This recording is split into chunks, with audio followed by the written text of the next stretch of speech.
In a world where the stakes are high, where everyone is desperately trying to connect on both a personal and marketing level, you feel overwhelmed with finessing silence and surfacing as someone who makes a sound.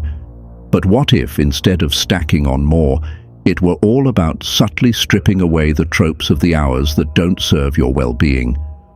What if ridding yourself of distractions freed your mind for clarity, peace, and purpose? In this episode, we talk about 10 things you can cut that will help you live more deliberately and with inner peace. Rooted in Stoicism, these practicality-based, actionable steps do not depend on drastic, ruinous statements and public affirmation for value. Rather, they center on a slow, internal process, shedding the mental, emotional, and physical baggage that holds you back. You'll learn to let go of fearing what other people think of you, to walk away from toxic relationships, to give up trying to control everything, to turn down the constant digital noise. These are not changes for the look of the book, but rather profound paradigm shifts in mindset and discipline that can result in more freedom, more self-respect, and more happiness. You'll have by the end of this episode a guide for how to get rid of what is holding you back and getting focused on what matters. Sometimes the most important changes are the ones we can't hear. Let's dive in. The challenge of being judged by others. How much of your life have you spent shaping your words, your actions, even your dreams around what other people might think of you? If you've got a tinge of fear in your heart, it's subtle, it's sneaky, it operates below the radar, having you pause for a second, overthink a thing, not deliver the whole thing for fear of being judged. As time goes on, this fear doesn't merely dictate what you do with your life. It defines who you are, burying you in a smaller, hooded version of yourself, in which decisions are made not for you, but for outside validation. The reality, make no mistake, is that nobody is ever as preoccupied with you as you think. People are too busy worrying about themselves to care about how we look. Fear of judgment feeds off the perception that people are watching you and waiting for you to make a mistake, when in fact, most people are too busy with their lives to be concerned with yours. And if someone does judge you, what does their opinion realistically matter in your life? The answer, most of the time, is none. Their opinions don't help you make payroll, reach for your vision, or embody your journey. Once you realize this, you'll realize that the weight of their opinion is completely optional, and you can put it down whenever you want. Stoicism teaches us to recognize what we can control and what we can't, and to focus only on the elements which lie within our control: our thoughts, our actions, and our attitudes. While you can't dictate what others think of you, you can decide how much their judgments shake you. Of course, the great Stoic philosopher Epictetus once had to say about his own learning experience, "If you wish to improve, be content to be thought foolish and stupid." This is not an appeal for ignorance. It is an acceptance that growing is frequently an uncomfortable process that can also lead to misunderstanding or critique. So, start to notice it when it happens in order to begin to release this fear. The next time you find hesitating to act for fear of being judged, stop for a second and remind yourself, am I acting according to my values or fear? If it's fear, challenge it. What is the worst-case scenario? The worst, in most cases, isn't nearly as bad as your mind makes it out to be. One thing you can try is this simple exercise. Take a few small steps outside your comfort zone.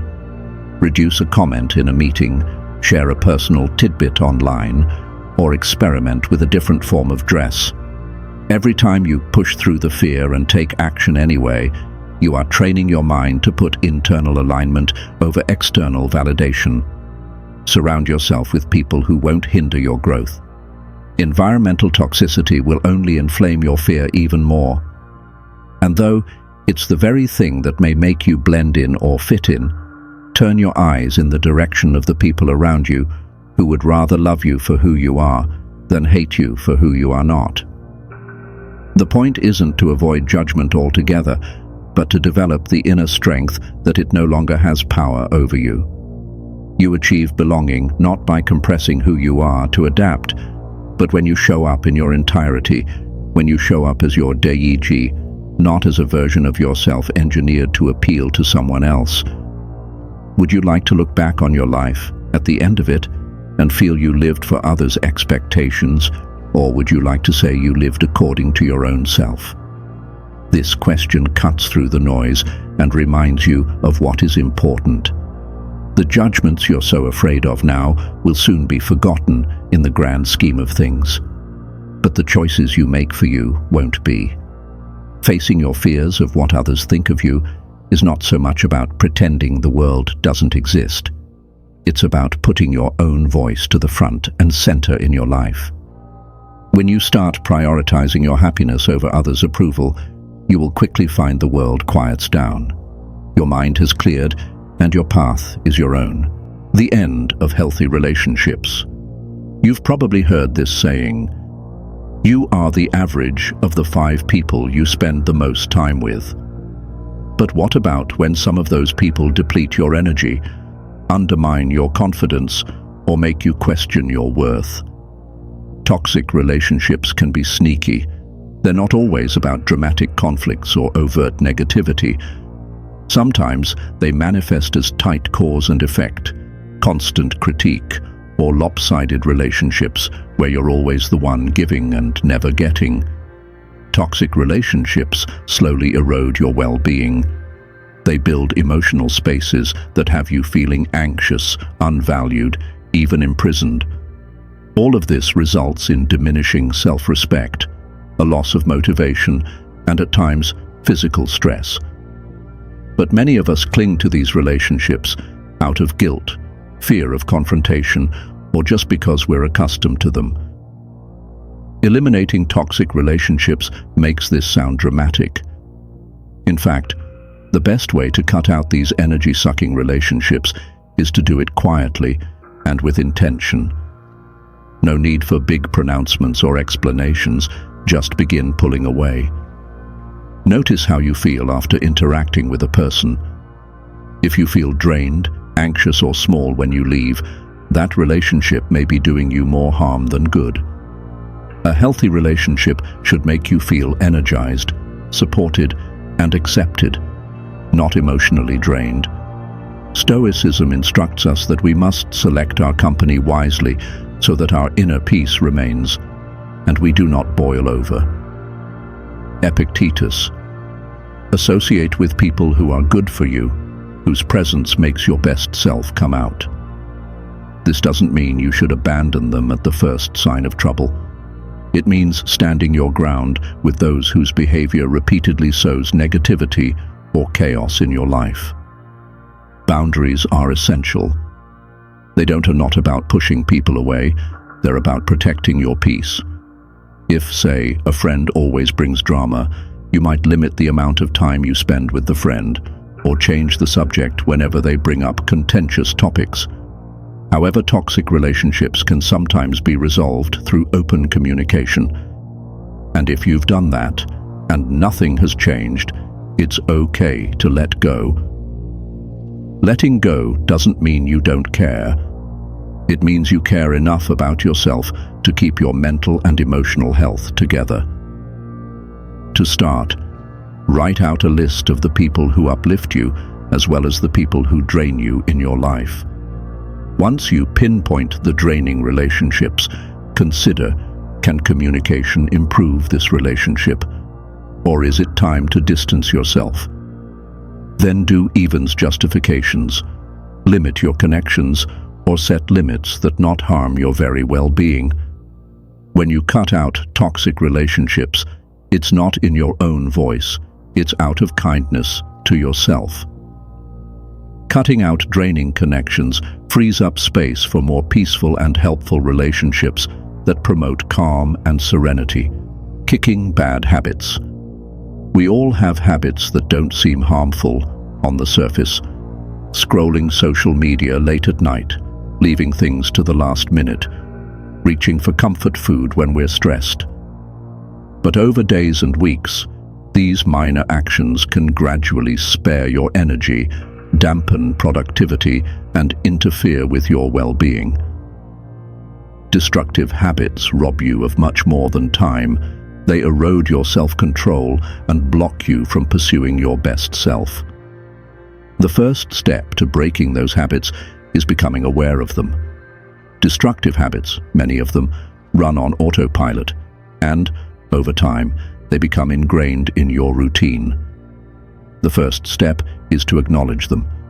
So ask yourself, which habits make me feel worse? What actions are preventing my development? Once you may spot these habits, you begin to phasing out them. Self-mastery is central to Stoicism.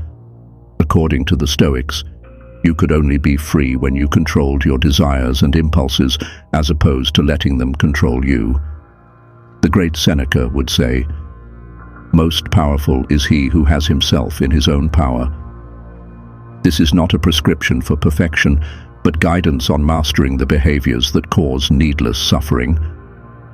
A powerful way to kill bad habits is to replace them with good ones. Rather than trying to eliminate a bad habit, replace it with a good one. For example, if you scroll through your phone for hours when you're bored, try reading a book or going for a walk instead. The trick is to not leave a hole, but to stuff it with something better. Start small. Most people have a hard time breaking habits because they attempt to make drastic changes too fast. Just focus on one small change at a time. For instance, if you want to eliminate late-night snacking, start by substituting only one junk food snack with a healthy one. Such minor successes over time will create an inertia and a belief. Be easy on yourself if you fall off the wagon. Instead of getting discouraged, see it as a learning experience. Now ask yourself, what caused this behavior? How can I approach it differently next time? Start with one habit you want to change for 1 week. Track your progress on a daily basis and reflect on how you feel weekly. Did the shift give you more control, peace, or productivity? Take this time of reflection to keep getting better. You don't need to overcome bad habits. You need to take ownership of them. The importance of not controlling everything. Do you have a habit of trying to take control of every aspect of your life? From your work and relationships to your outcomes that are out of your control? When we feel out of control, we want to act and have control over at least something. This is a normal human struggle, one that provides us safety and predictability as living beings. But here's the irony.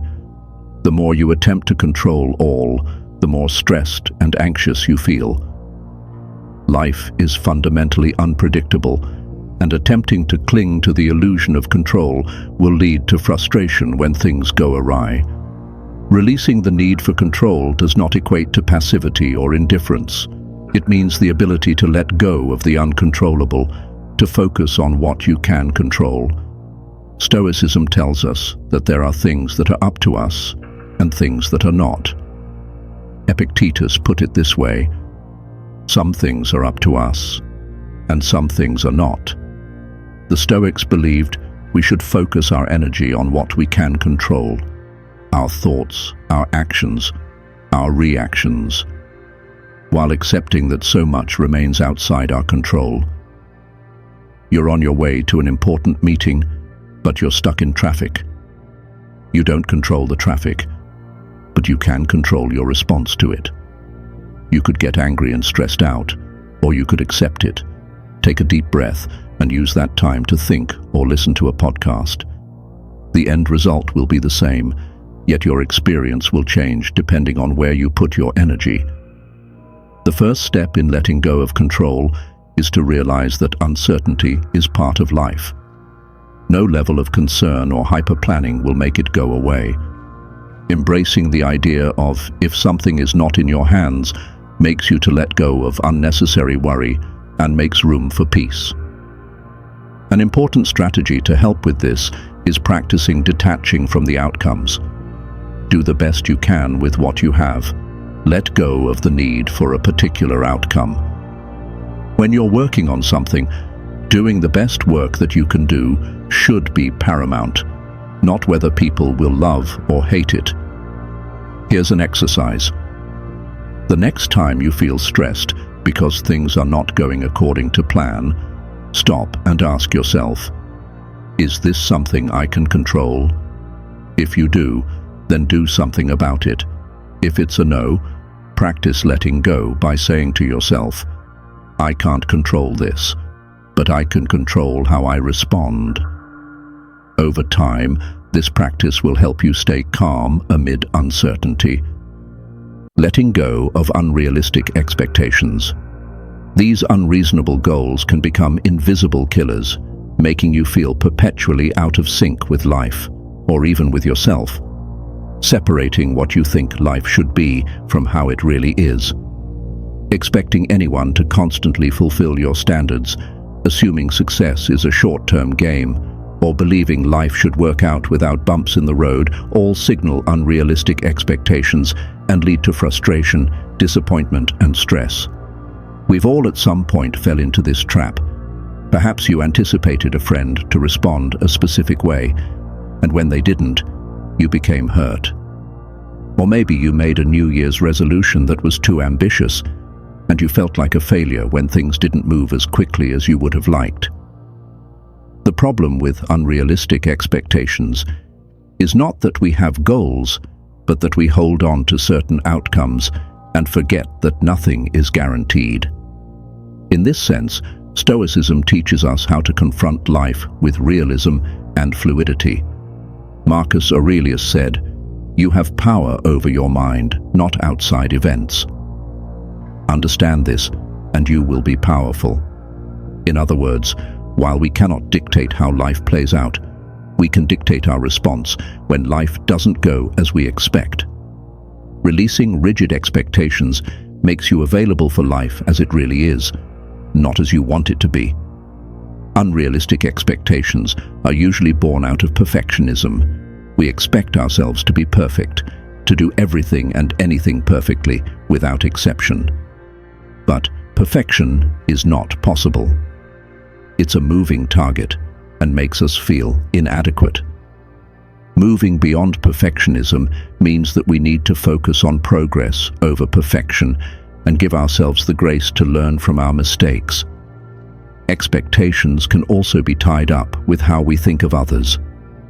It's unrealistic to expect people to always understand us, to agree with us, or to act in ways that reflect our ideals. The truth is, everyone is imperfect and messy and has their own issues and points of view. Demanding perfection from others is an unrealistic expectation. That doesn't mean accepting harmful behavior, but understanding that everyone is on their own journey, and that situation you are in won't always look like what you thought it would. Here's how to start loosening rigid expectations. Start by looking where expectations might be outrunning reality. Are you anticipating quick results in a field that calls for patience? Are you setting standards for others that they may not be able to meet? When you can identify these expectations, consider whether they are realistic or just bringing unnecessary stress. Second, move from being unyielding to embracing change. Instead of hoping it will all go smoothly, prepare for other scenarios. That doesn't mean lowering your standards. It means recognizing that life has surprises. A practical exercise. Find a frustration in your life. So to ask yourself, am I frustrated because of unrealistic expectations? If so, reframe your thinking. Focus not on perfection, but on effort, attitude, response. Being realistic doesn't mean that you throw in the towel. It means that you release yourself from inevitable disappointment and stress. You can still scheme for greatness while floating on the waves of how that greatness is arrived at. Discouraging the desire to be right all the time. Have you ever been in an argument that you simply couldn't let go of, because you needed to show that you were right. This attitude, which points out we always want to be right, to be criticized well, is actually less about seeking the truth than validating the ego. When we stake our self-worth on being right, we create unnecessary strains in relationships, raise our own levels of stress, and lose sight of what matters most to us: peace of mind. The issue with always needing to be right is that it makes all conflict into a war, not a dialogue in service of shared clarity. Instead of listening to others, we seek to be victorious. Even when we win at the expense of harmony and respect, so it often feels like a hollow victory. Not always needing to be right doesn't mean giving up on what you believe in. It means reflection without pride. Not all disagreements must result in a clear winner. Sometimes the most respectful and wise course is to agree to disagree. In this respect, the Stoics provide a perennial lesson. Epictetus said you can't learn anything if you believe you know everything. Real wisdom only comes from humility, the ability to listen, learn, and to be humble enough to admit we're wrong. And when you let go of always needing to be right, you allow new perspective and personal growth. To develop this skill, practice active listening. Next time you find yourself in a disagreement, rather than quickly jumping in to try to state or make your point, take a pause and really listen to the other person. You should be asking yourself, am I listening to understand or just listening to respond? Rather than trying to win the argument, try to put yourself in the other person's shoes. This makes room for a deeper and more respectful exchange. You can ask, is the argument worth my peace? Not every dispute has to turn into a pissing contest. If it's something petty, inconsequential, or irrelevant in the grand scheme of things, letting it go can be the most powerful decision you'll make. Your inner peace is more important than being right, is not weakness. It's strength. It signals that you pick your well-being over transient ego gratification. Here's a simple exercise. The next time you find yourself in a disagreement, pause and ask, do I need to be right, or do I want to understand? If the need to be right is running the discussion, take a step back and empathize instead. Notice how the dynamic shifts and how you feel afterward. By giving up the need to be right all the time, you'll enhance your peace of mind, your relationships, your emotional wholeness. Silencing the digital noise. It is hard to imagine life in today's world without being bombarded with notifications, messages, and updates. Every ping, beep, and buzz distracts you from what's important. Even as tech provides you so many new conveniences, it has added a kind of digital noise that fills your head, zaps your energy, and keeps you always distracted. Digital noise isn't only about time, it's about mental space. When you are always plugged into your devices, your mind can't have a break. You may believe that you're keeping yourself informed or connected, but instead, you're overstimulating your brain in ways that make it harder to focus and be present. Silencing the digital noise doesn't mean rejecting technology completely. It means using it in a way that lets you control it instead of the other way around. Start by finding out where digital noise comes from most for you. Is it refreshing updates on social media, checking email notifications, or unlimited group messages? Once you identify the source of the noise, you can take steps to suppress it. A good approach here is to do a digital clean. Unfollow low-adding value accounts, unsubscribe from non-necessary emails, turn off non-essential notifications. It clears some of the digital noise and gives you more mental space for clarity and calm with every little thing you do. Another strategy is to find tech-free moments within your day. So, for example, try waking up in the morning, not even touching your phone for 30 minutes. Spend that time meditating, journaling, or just enjoying the quiet. Do the same. Establish a boundary in the evening by putting away your devices and winding down without screens. Such small adjustments can make a world of difference on your mental state. Stoicism advises us to focus on what we can control. In a world roiling with digital distractions, you can't get rid of them all, but you can govern how much attention you devote to them. As Marcus Aurelius wisely said, you have power over your mind, not outside events. Recognize this, and you shall find strength. So, if we were to apply this to the digital age, it would be to take ownership of your attention and recognizing that it is now a valuable resource. Here's an exercise. Schedule minutes during the day to check your phone or email, rather than responding to every ping as it comes in. Use the Do Not Disturb feature on your phone or set app limits to enforce your discipline. You'll be amazed at how much calmer and more present you are when you stop responding to omnipresent digital interruptions. Ask yourself, am I using technology on purpose, or is technology using me? If you've realized that you're spending more time consuming shallow content than engaging in meaningful activities, it's time to reset your relationship with technology. Converting negative thoughts to positive thoughts. As a negative thought has a habit of creeping into your mind. It can begin as a little whisper of self-doubt, worry, criticism, but if not addressed, these thoughts can become a continuous feedback loop, robbing you of so much energy, blinding your judgment, giving this mortal journey a weight it doesn't need.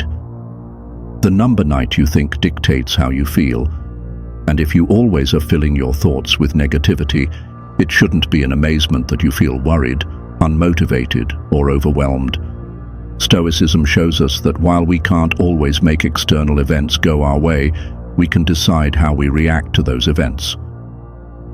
The soul becomes dyed with the color of its thoughts, philosopher Marcus Aurelius wrote, suggesting that we can change our experience of life by changing how we think. But transforming negative thoughts into positive ones is not about just dismissing the challenges and pretending utopia is coming. It's about identifying unhelpful negative thought patterns and actively choosing to replace them with more useful and positive alternatives. Awareness is the first step to changing negative thoughts. Most don't even realize how often they engage in negative self-talk because it became a habit. The first step is to listen to your self-talk. When you catch a negative thought, don't criticize yourself for having that thought. Instead, just notice it and ask yourself, is this thought serving me, or is it limiting me? This simple question puts a little space between you and your thoughts and prevents them from running the show. Another useful weapon is reframing.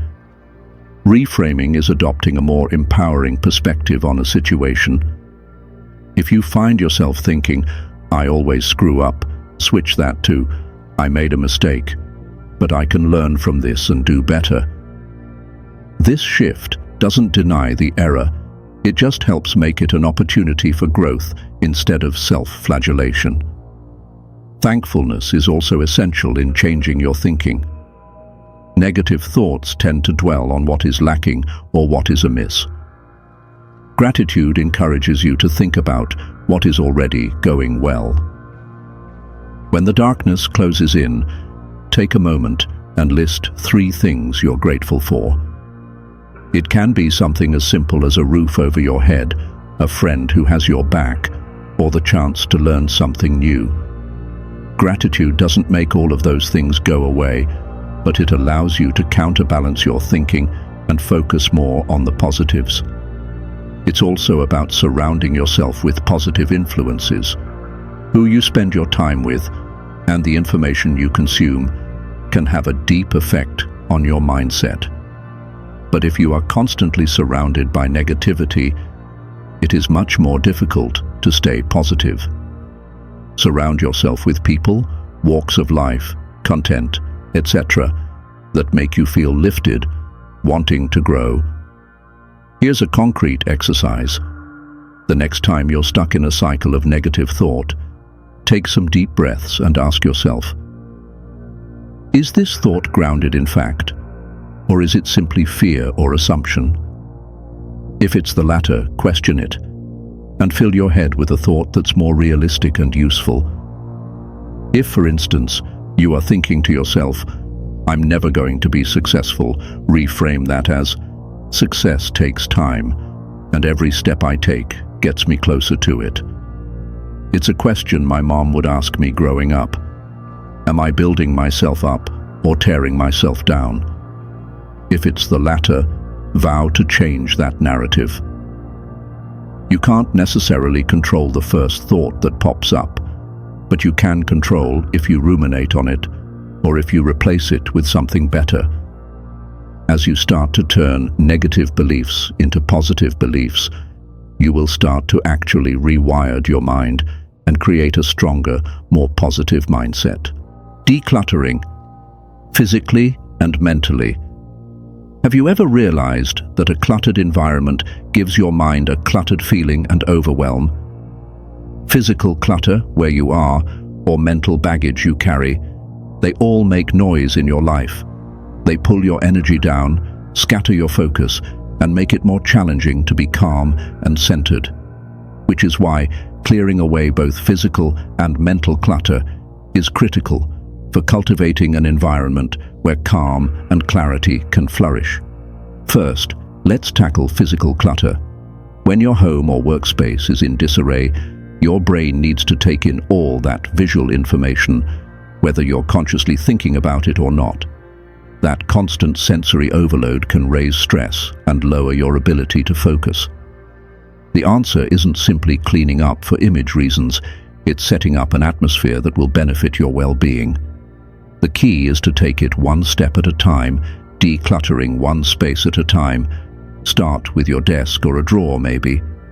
When you empty the closet or the drawer, you might experience the relief and the mental lightness that comes after. Taming mess isn't a quest for perfection, it's about intention. Consider, do the items in my environment enrich my life, or are they cluttering my space? Let go of anything that doesn't have a function or fill you with joy. You want to be the most positive person in your environment. Now, onto mental clutter. Mental clutter can include racing thoughts, unresolved emotions, or incomplete tasks. It frequently comes up when you're managing too much all at once or clinging to the unfinished. There are a lot of ideas in Stoicism, but at its core, Stoics believe that life can be simplified down to a few major points. Seneca said, "It's not that we have a short time to live, but that we waste a lot of it." Clearing mental clutter means liberating yourself from unnecessary drama and distractions in order to devote energy to what truly matters. Journaling is one of the most effective ways to declutter your mind. Spend 5 or 10 minutes each day writing, jotting down what you're thinking, what you're worrying about, what you need to start on. I think when you put it on paper, you release your mind to do so much more than having to hold on to everything. You can also journal to reflect on what's weighing heavy on your mind and come up with action items related to those worries you can implement. Mindful prioritization is another strategy. Usually, mental clutter comes from trying to do too many things at the same time. Don't try to do everything, just work on what matters most. Write down your top 3 objects for the day each morning. When you narrow in the steps you can take, then your storage decrease and feel more stay successful. Here's an action.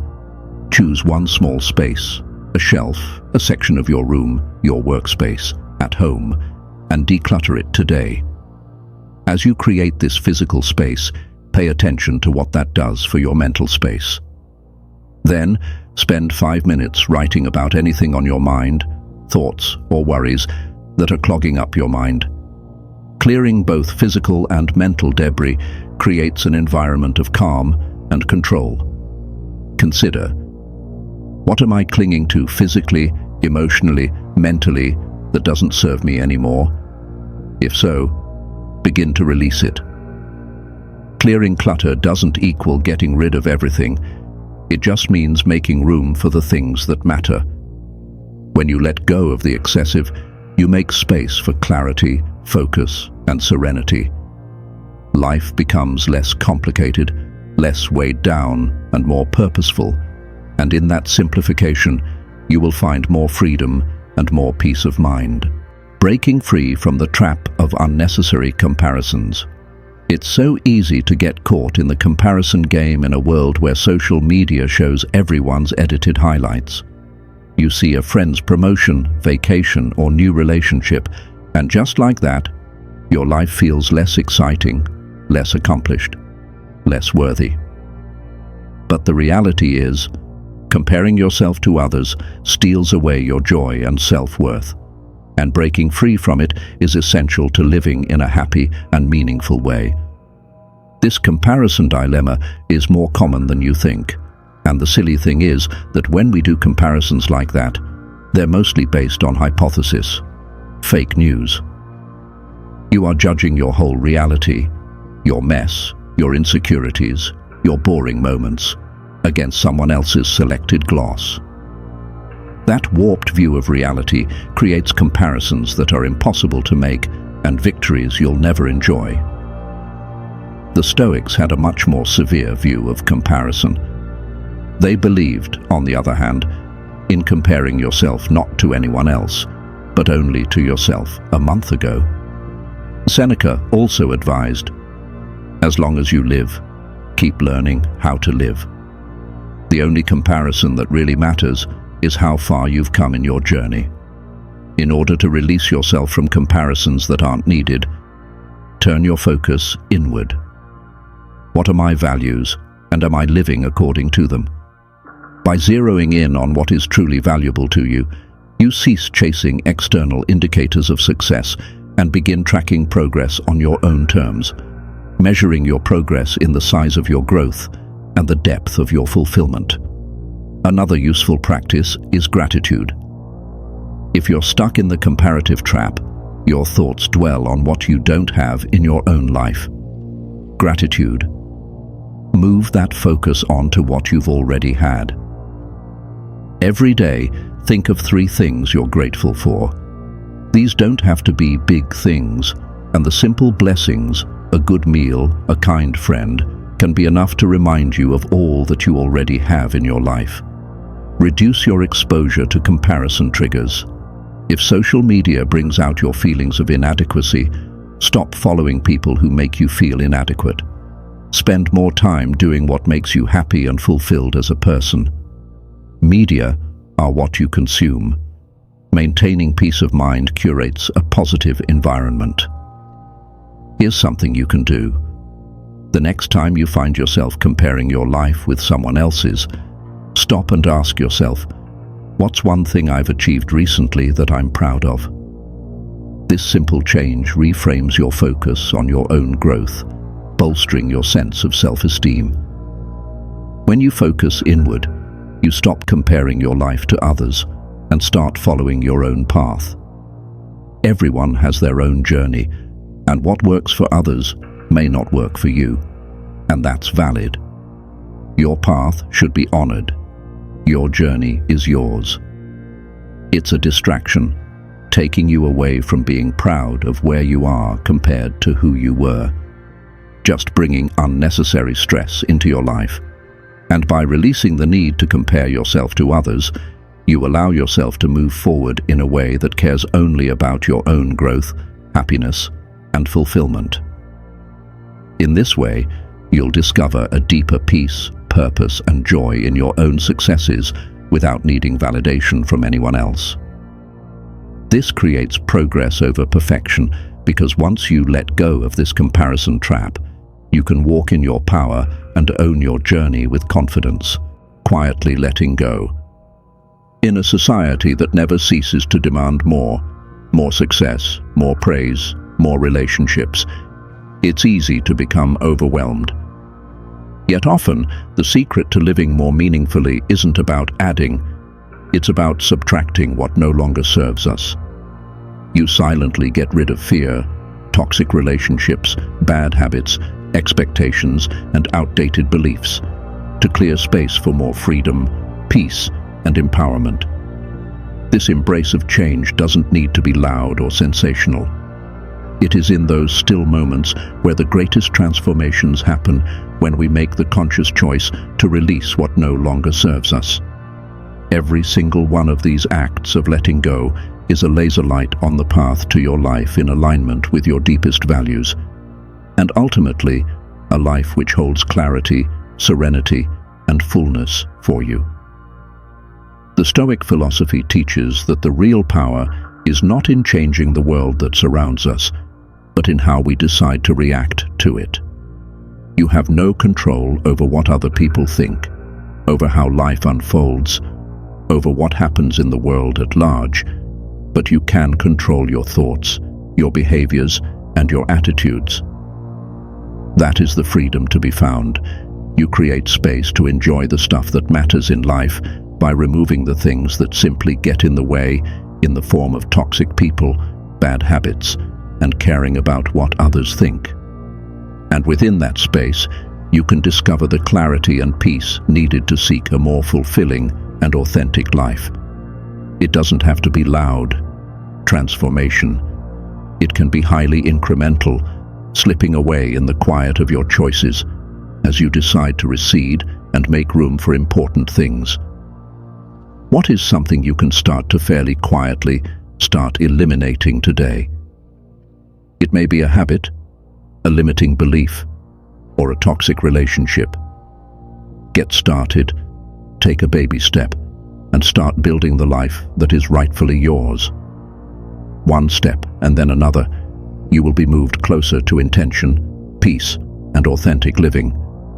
As Marcus Aurelius said, you have power over your mind, not outside events. Recognize this, and you will be strong. Your path is yours to shape. You take your power back and change your life when you realize that you have control over what you think and feel, as well as how you act.